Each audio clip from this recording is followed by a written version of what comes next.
আল্লাহর বাণী মাথায় লয়ে বলছি শোনো মুসলিমান,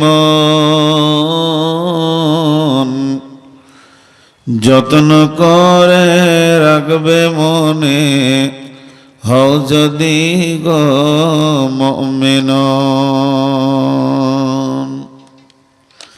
আল্লাহর বাণী মাথায় লয়ে বলছি শোনো মুসলিমান,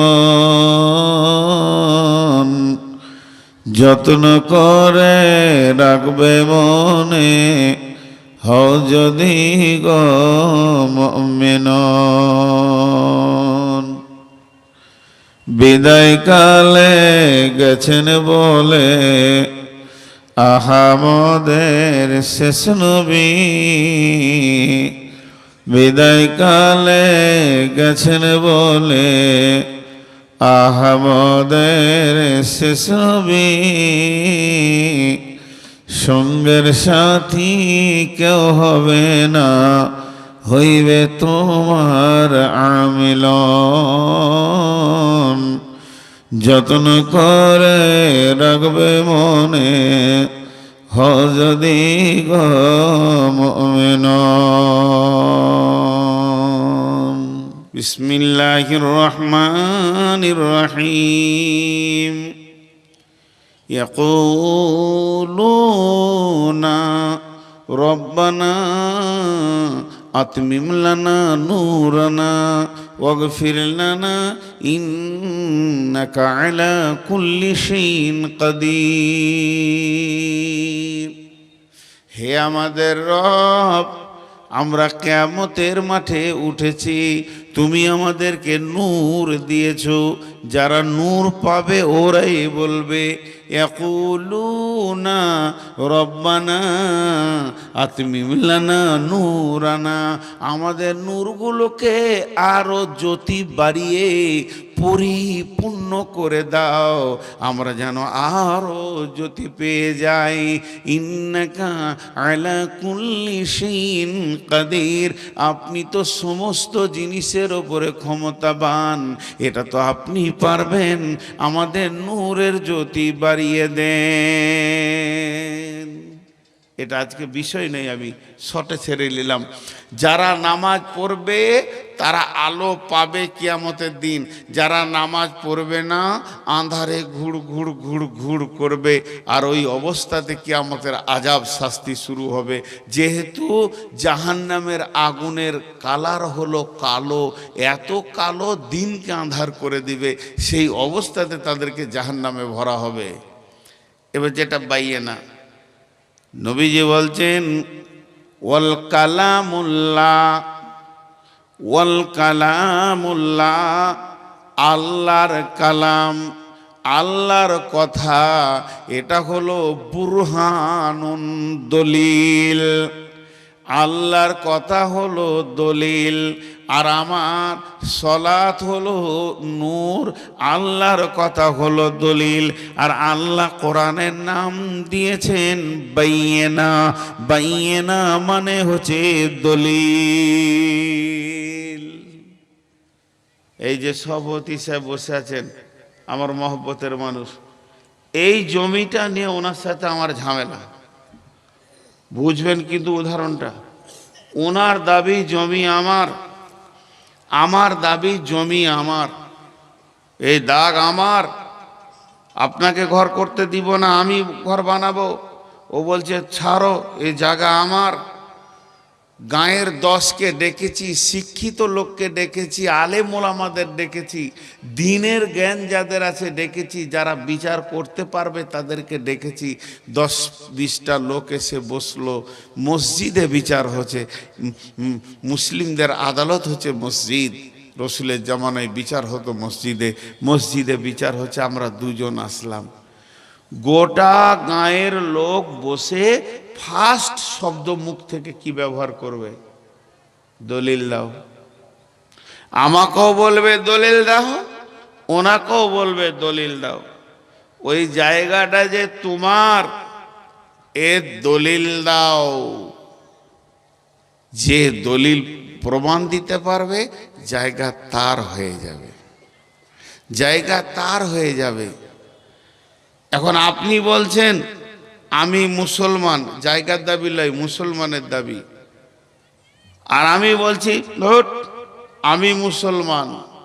আল্লাহ বলছে দলিল দে, তোর চলাতে উঠাতে বসাতে আমি কোরআনের দলিল নিব।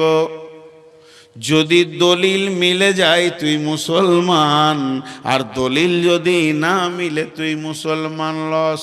কোরআন হলো পৃথিবীতে বেঁচে থাকার দলিল। আমি খাবো কেমন করে? কোরআন যেমন করে বলেছে। বলে কোরআনে তো খাওয়ার কথা নাই, কোরআনে যতগুলি কথা আছে একটা কথা আছে, মা আতা কোমর রসুল ফাখুযুহু। আমি যে নবীকে তোমাদের কাছে পাঠিয়েছি ওকে দেখে তোমরা চলবে, ওর দেওয়া তরিকাকে গ্রহণ করে নেবে। তাহলে আমার দলিল হয়ে গেল কোরআন।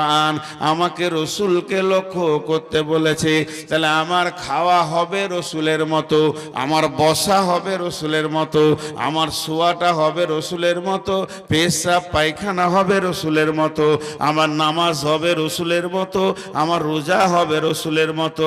এ টু জেড যেমন যেমন যেমন কোরআন বলেছে আমি ওই দলিলটা আমি দেখে চলবো, তবেই নিয়ে আমি মুসলমান। কোরআন হলো পৃথিবীতে বেঁচে থাকার দলিল, কোরআন হলো কবরে নাজাতের দলিল, কোরআন হলো হাসরে বেঁচে যাওয়ার দলিল, কোরআন হলো পুলসেরাতে পার হওয়ার দলিল। কোরআন একবারে জান্নাতে গিয়ে আপনার জায়গাটা দেখিয়ে দিয়ে তবেই ছুটি পাবে। কোরআন হলো জান্নাতের দখলের দলিল। আপনি ভেবেছেন কোরআনটা খালি সুর করে পড়ার লেগে এসেছে? জি, ওই যে ছেলেগুলা কোরআনের হাফেজ হয়েছে, আল্লাহ জান্নাতে বলবে তেলাওয়াত করো, চলো। তুমি যত দূর চলবে তেলাওয়াত করবে তত দূর তোমার জায়গা। তেলাওয়াত করো, উপর দিকে উঠো, যত সিঁড়ি উঠবে তেলাওয়াত করতে করতে তোমার তত তলার জায়গা। মাঝে একটা কথা বলবো যেটা আজকে বক্তব্যের বিষয় নয়, যেটা আজকে বক্তব্যের বিষয় নয়। 2 মিনিট টাইম যাবে, আপনাদের মূল্যবান টাইমকে কেটে নিচ্ছি। সেটা কি? আমাকে দিয়ে উদাহরণ দিচ্ছি। আমি আর আমার বিবি মিলে একটা বাচ্চা হয়েছে। সকলের ঘরে ওরকম সোনামানিক আল্লাহ দিয়েছেন, সকলের ঘরে দিয়েছেন আল্লাহ সোনামানিক। আর ওই সোনা মানিকটাকে, সোনার চাঁদটাকে মাঝে শুইয়ে দিয়ে স্বামী স্ত্রীতে গল্প করছে, একে মিশনে দিব, ইংরেজি পড়াবো, ডাক্তার করব। বন্ধুরা আমার, তুমি ডাক্তার করো, আজরাইল এলে ডাক্তারি শেষ। মাস্টার করো, আজরাইল এলে মাস্টারি শেষ। উকিল করো, আজরাইল এলে ওকালতি শেষ। জজ বানাও, আজরাইল এলে জজগিরি শেষ। আইএসআই অফিসার বানাও, আজরাইল এলে ওর সমস্ত কাজ শেষ। ওকে বানাও, যা বানাবে পৃথিবীতে তুমি স্কুল কলেজে দিয়ে, যেদিন আজরাইল আসবে ওর কাজ শেষ হয়ে যাবে। ও অন্ধ হয়ে যাবে, ও বোবা হয়ে যাবে, পাগলা হয়ে যাবে। যেমন মূর্খ তুমি, ওই রকম তোমার ছেলেটা নিরেট মূর্খ হয়ে যাবে। আর যদি কোরআনের হাফেজ বানাও, 4টাকে যে বানালো ওর বাবারা, তাহলে ওদের বাবার কি হবে? বিশ্বনবী বলছেন ওদের মাকে আব্বাকে কিয়ামতের মাঠে মতির মিম্বারে বসিয়ে দেয়া হবে। সারা হাসরবাসী দেখবে আর বলবে ওই মেয়েটা আর ওই ছেলেটা, ওদের দুইজনার মিলে বাচ্চাটা কোরআনের হাফেজ। হাফেজের মা আর হাফেজের আব্বা মতির মিম্বারে বসে থাকবে। তার মানে আলেম বানান, হাফেজ বানান, আজরাইল আসবে, নতুন একটা উদ্যম জীবন ফিরে পাবে, যে জীবনটা আবাদান আবাদান জীবন। এই জন্যে কোরআনকে দলিল বলা হয়েছে। দলিল যদি সঙ্গে না থাকে আপনি জান্নাতে কেমন করে যাবেন?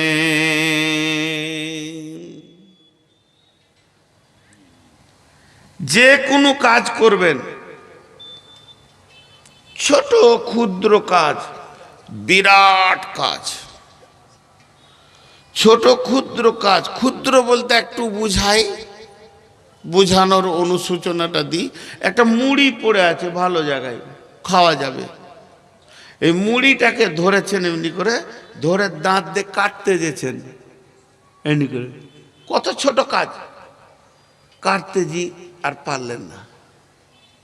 মুড়িটা কাটতে কেন, বাঁ হাতে আছে, আর কাটতে পারছেন না, বাঁ হাতে আছে।